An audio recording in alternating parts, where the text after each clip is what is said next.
خیال کی طاقت کتنی بڑی طاقت ہے. میں پاکستان بنا ہے سن 47 کی بات. میں پڑھتا تھا کالج میں تو میں ایم اے کے ففتھ ایئر میں تھا. تو ففتھ ایئر میں آدمی بہت لائق ہوتا ہے, اس سے زیادہ لائق تو دنیا میں اور کوئی ہوتا ہی, ہم یہی سمجھتے ہیں. تو میرے والد کو اور میرے ماموں کو, خاص طور پر میرے ماموں کو, اس بات کی بڑی خواہش تھی کہ میں نماز پڑھا کروں.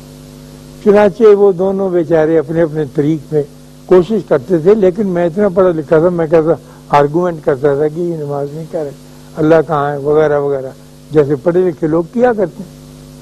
وہ کچھ کہتے نہیں تھے. تو مجھے پکڑ کے ایک مولوی صاحب کے پاس لے گئے جو ہمارے شہر لاہور میں ایک نیلا گنبد کی مسجد کہلاتا ہے. تو وہاں وہ بیٹھے تھے اور لیکچر دے رہے تھے, اور ان کے پاس 3 پہیوں کی گاڑی تھی جو ہاتھ سے ایسے چلتی ہے, چل نہیں سکتے, اور ان کا ایک ٹانگ جو تھی ڈھکی ہوئی تھی, اس کے اوپر کوئی بڑی خوفناک بیماری کا حملہ تھا جیسے گمبھیر وغیرہ کہتے, اور اس کا کوئی علاج نہیں ہوتا. تو میرے والد نے کہا جی یہ میرا بیٹا, کہنے کے ماشاءاللہ بڑا اچھا ہے, لائق ذہین خوبصورت فتین لڑکا ہے. تو انہوں نے کہا جی آپ اسے کہنے کے نہیں, پھر کسی دن آئیں گے تو تلقین کریں گے, آج موقع نہیں ہے تلقین کرنے کا, اور تلقین زیادہ کرنی بھی نہیں چاہیے, یہ آتا رہے ملتا ملاتا رہے. تو مجھے ان کی شخصیت نے بڑا متاثر کیا, لیکن میں نے ان کی بات نہیں مانی. نوجوانوں کے پاس کہاں وقت ہوتا ہے ایسے کام کرنے کا, نیکی کے یا شرافت کے یا عبادت کے. میں نہیں مانا, اپنے دوستوں کو بتایا کالج میں, انہوں نے کہا نانا خبردار اس میں نہ پھنس جانا, ہمیں دنیا بنانی ہے, ترقی کرنی ہے. اور ایک مولوی سے لڑکا پڑھتا تھا, وہ کہتا ہے لیسا انسان اللہ ماسا, کوشش کرو دنیا کی طرف. تو جب بھی ہمارے یہ آیت پڑھتے ہیں وہ دنیا کی کوشش کی طرف ہی مائل کرتے ہیں. خیر, تو وقت گزرتا رہا, اور میں کبھی کبھی ان مولوی صاحب کے پاس جا کے ملتا رہا.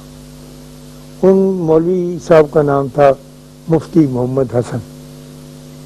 وہ ہمارے بہت جید عالم تھے, اور انہوں نے بڑے اونچے اونچے کام کیے. آپ نے دیکھا ہوگا فیروز پور روڈ پر وہ جامعہ اشرفیہ, اس کی بنیاد انہی نے رکھی تھی, اور انہی کی سپرویژن میں وہ اتنی بڑی یونیورسٹی بنی. تو ان کے جو مریدین تھے, ان کے چاہنے والے جو تھے, جس میں میرے ماموں بھی شامل تھے, وہ بار بار ان سے کہتے تھے کہ یہ ٹانگ جو ہے اس کا علاج نہیں ہو سکے گا, ڈاکٹر یہ کہتے ہیں کہ اسے کٹوا دیا جائے. تو وہ متعمل تھے, کسی کو دکھاتے نہیں تھے, اس کی حیثیت ایسی ہوگی, خود ہی پٹی جو بھی ان کو جو کرتے تھے الرجی میں جا کے, اور خود ہی لپیٹ کے کپڑا آ جاتے. تو ان لوگوں کو بڑی فکر تھی ان کے مریدین. انہوں نے جب بہت زور دیا تو مان گئے. انہوں نے کہا کہ اچھا ڈاکٹر لوگ کہتے کاٹنی ہے تو پھر کاٹ دیں, اس میں کیا مذاق ہے. انہوں نے کہا جی بڑا آپریشن ہے, گھٹنے سے اوپر ران سے کاٹی جائے گی کیونکہ اتنی دور پہنچتی. تو انہوں نے کاٹی. یہ میں لاہور کا واقعہ آپ کو بتا رہا ہوں, اور کنگ ایڈورڈ میڈیکل کالج کے میو ہاسپٹل کا واقعہ. تو ہمارے اس زمانے کے بہت اعلیٰ درجے کے سرجن کرنل امیر الدین ہوا کرتے تھے, اور وہ بڑے نامی گرامی سرجن تھے. انہوں نے بھی دیکھا مفتی صاحب کو, اور یہی رائے دی کہ اس کو تو کاٹنا پڑے گا. پاکستان پر سے ڈاکٹر جمیت سنگھ تھے یہاں لاہور میں بڑے مشہور, انہوں نے بھی پہلے رائے دی تھی تو مانا نہیں تھا. یہ مان گئے. تو انہوں نے کہا ٹھیک ہے, وقت مقرر ہو گیا جیسا کہ ڈاکٹر لوگ کرتے ہیں صبح کے وقت. تو ان کی سرجری میں کرنل عطا اللہ اور ڈاکٹر ریاض قدیر اور کرنل امیر الدین جو سرجن تھے, یہ ان کی مدد کے لیے.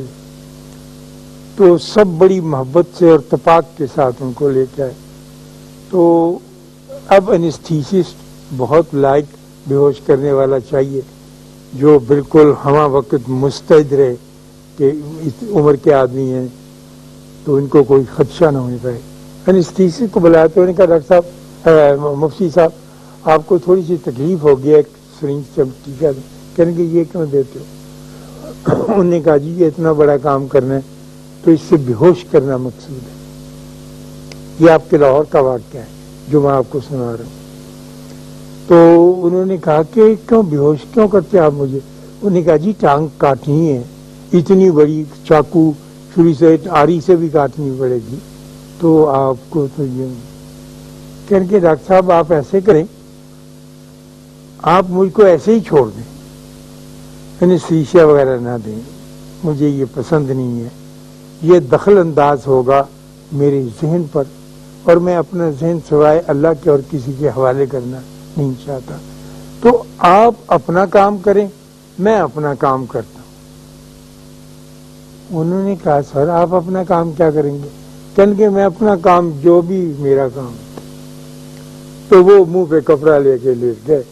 ڈاکٹر کرنل امیر الدین کہتے ہیں کہ انہوں نے نشتر سے اس کو ٹک لگا کے دیکھا کہ تو ہی واز کوائٹ اور جسم کے اندر اس کے کوئی ایسا ریئیکشن نہیں تھا جو ایک یعنی ہوش والے انسان کے اندر کچھ پڑھ رہے تھے اور بہت پریشان تھے تینوں. ڈاکٹر آج کہتے ہیں کہ ٹانگ کٹ رہی تھی اور اتنا آپ ران کا تصور ذہن میں رکھیں نا انسانی ران کا.